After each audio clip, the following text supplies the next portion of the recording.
Have you ever seen The View, Eva? You know what The View is? I've heard of it. I don't think I've ever actually seen anything on it. So there's a woman from The View that's named Sunny, and she constantly talks about how racist America is. And the funniest thing happened ever. She found out, because if you look at her, she's a Hispanic woman. Mm-hmm. And she found out that she descended from slave owners. That's really embarrassing. I'm a little bit in shock. I just always thought of myself as Puerto Rican, half Puerto Rican. I didn't think I was, my family was originally from Spain and slaveholders. Yeah. So how are you feeling, my friend? You can tell that man's over the bullshit. He's just like, mm-hmm. No, because I think what happens to men is they go through life and they realize that if they're too rational, they lose their job or like get reprimanded in some way. Mm-hmm. So they just start going along with it. They're like, all right, ladies. It's pretty interesting that my husband and I have shared roots. Yeah. So I do appreciate that. Him? I don't know. I think they both came from slave, like the same. Like I think they're related. It would have been really funny if her family owned her husband's family. And I think it's great for our children to know this information. I guess it's a fact of life that this is how some people made their living. I remember I had to explain to someone once that the majority of white people did not own slaves. I'm pretty sure that right now in the world there's more white slaves. Don't quote me on that, but I'm pretty sure I heard that somewhere. Well, the word slave came from Slavic. Yeah. But in the U.S., it's less than 2% of white people own slaves. You've heard me talk about how American households are changing. So when we were kids, I mean, I would say the majority when I was a kid of people I knew were married. Like all of my friends' parents were married. Mm-hmm. You're almost a decade younger than me. Would you say that was true when you were growing up? I would say yes for the people I knew who had parents in Catholic schools. Okay. But not the parents who were genuinely they were slightly religious at least. But because I knew some people whose parents just sent them there because they lived in a bad school district. Mm-hmm. And it was not those. Once I got to high school, because our middle school was really small, and there we had like 2 people in our whole grade that got divorced. I think that my middle school, I don't think anybody was. Once I got to high school, that was when I personally started meeting more people that were divorced or got divorced. I think I just knew a lot of people who had unhappy marriages in their family rather than divorced. Like I'm trying to think if anybody was actually I don't think that anybody was actually divorced. I think some of them are now, but what's interesting is how different everything's becoming in such a short period of time. So they are talking about how American households have changed over time. And so this was taken in 2023. 30% of people are married, no kids. 13% of people single, no kids. 17% married parents. 7% single parents, and 16% households with unmarried partners, roommates, or adult relatives. So this was, the composition of American households has shifted significantly since 1960, as fewer people have kids and the scale of economic resources has declined. Today, the number of households without kids exceeds those with kids, a trend that first emerged in 2014. In addition, single-person households have broadly continued to incline, reaching 30% of the total last year. This figure has more than doubled the past 6 decades. The graphic shows the composition of American households over time, based on data from the Census Bureau. Below, we show the makeup of American households from 1960 at a time of rising costs, record home prices, and low fertility rates. In 1960, the share of U.S. households that contained married parents was 44%, which has dropped by half in 2023. Most Americans today are delaying or foregoing marriage altogether, with just 20% of women and 23% of men aged 25 being married, the lowest number on record. Projections indicate that by 2050, 1/3 of Americans aged 45 may remain unmarried. Meanwhile, households consuming of single parents or individuals living alone have doubled over the period, coinciding with the U.S. fertility rate falling to a historic low of 1.6 children per woman in 2023, well below the 2.1 replacement level needed for population stability. Personal preference plays a significant role in changing attitudes towards parenthood.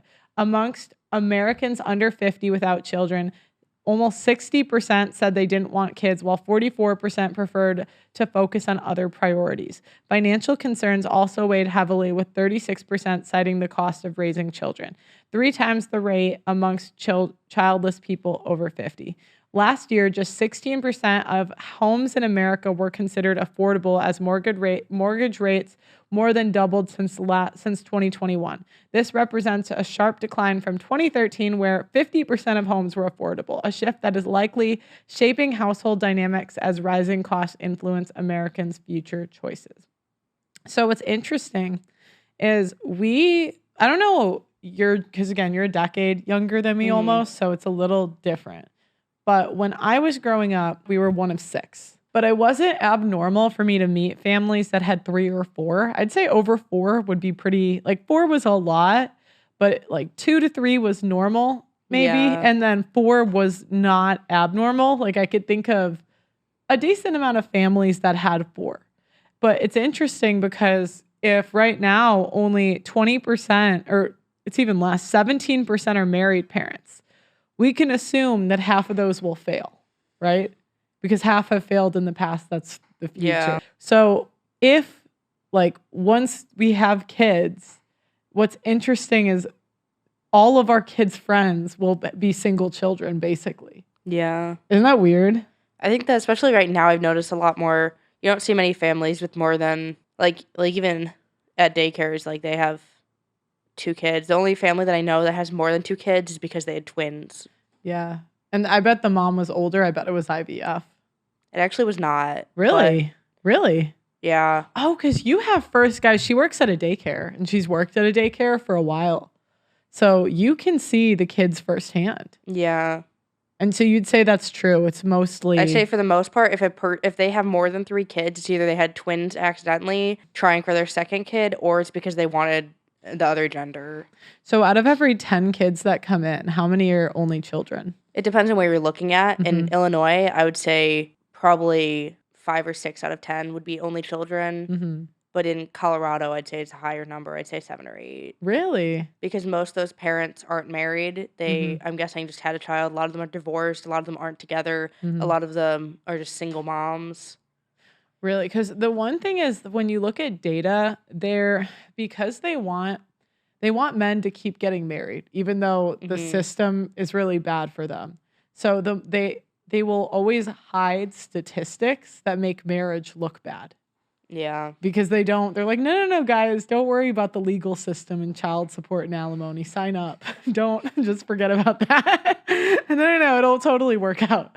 So what % of kids would you say in the daycare are from married parents versus in relationships versus single? In Illinois, I would say the majority of the parents are married, but we're also not as close to Chicago and all the whatever people. I'd say in Colorado, which is really close to Denver, I would say probably, I don't know, 1/4 of the parents are married.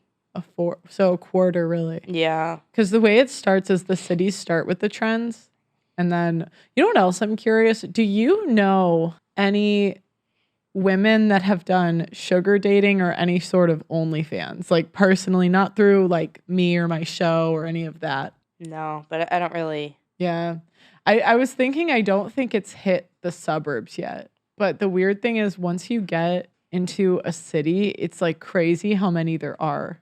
I've heard people on campus talking about it, so I'm sure people on campus do it, but Yeah. I don't personally know anybody that does. Yeah. Okay. So interesting. So you would attribute Illinois being more married because we're further from the city. And because we're just like, in general, like I know we're still a blue state, but where we are, it's not. Yeah, it's pretty conservative. Yeah, like it's only really conservative in the city, or it's only Democrat in the cities, really. And what ages were the kids? Like the kids at the daycare? They go from 6 weeks to 6 years. Okay, so and because the other thing is, if it's under 6, if they get divorced, I'm guessing it would be when the kid's like 4 to 6. Yeah. Yeah, that's right. That's what had happening at remember that family I told you about when we were in Amsterdam and you guessed the dad's Oh, job? yeah. They're getting divorced right now, and their youngest just turned 4. Yeah, that's usually because... Or no, 3. Yeah, that's the first round of divorces. The second round, I think it's either when the kids become teenagers or they get out of the house. Yeah. Yeah. So, the other question I had. So you want to be a housewife? I do very badly. And how many women your age would you say out of your friend group? Is there anyone else that wants to be a housewife? Yeah, but I also have a very conservative friend group. Okay. I think the people on campus that I've told about my hopes and desires and my dreams really, really look down upon me. So you're at college. That's where you've kind of heard of people doing OnlyFans, or you've heard of it. Yeah. That's where people kind of laugh at you for wanting to be a housewife. Yeah, somebody the other day, I was telling them I don't think Ballerina Farm is oppressed. I think that she's actually very happy and she's living the life she wants. And they said, "You're crazy." I was like, she's living in a multi-acre property with a multi-millionaire, with her multiple kids, with her own business and a loving husband. I'm like, what are you talking What more about? does she want? Like, what else? Like, they grow everything themselves. They have I'm like, what? So oppressed. Yeah. They're like, oh, but she could have been a ballerina. I mean, I don't know. She was a ballerina too. She danced through her first 2 kids. Oh, really? Yeah, there's videos of her dancing at Juilliard pregnant. No way. So it's I don't know why people are saying he forced her out of that life. I mean, I do think the farm was his idea, but I mean, she opts in. Yeah, she said, sounds fun. Yeah, and she still dances, maybe not professionally, but yeah, they're so crazy. I don't know. That woman's my dream life. She's like, us and our 8 kids. I'm cooking them sourdough bread tonight. I'm like, oh, invite me over. I know. You know how to make sourdough, don't you? I've been learning. I tried to make a starter and I failed miserably, so I bought one. I bought a dehydrated starter, but I haven't actually started it yet because I've been gone. The breads, I have not done really well. I've been getting into the breads for Adam recently. I don't know. You see, I don't know. Maybe you are quicker at it, but I did it a couple times and I just felt like it takes so long to knead the bread. Well, also you can use a KitchenAid to knead it for you. I mean, I prefer kneading it by hand because I feel like you can get a better feel of it, but... Oh, I should do that. You can at least start it with the KitchenAid. I didn't have one at the time. I do now, though. I love my KitchenAid. I love it so much. I don't use it too much because I'm usually just cooking for 4 people at most, so I'm just cooking for Adam, and he's 4 people in himself. Yeah, he is. Yes. Anyways, guys, let me know what you think in the comments. Make sure you like the video on your way out and subscribe to the channel. Ring that notification bell, and please go to theaudacitynetwork.com. And we're almost to $10,000 for our documentary. We're trying to raise 100K, but 10 is the first goal. So if you want to donate $5 after the show, the link's in the description. I love you guys, and I'll see you next time.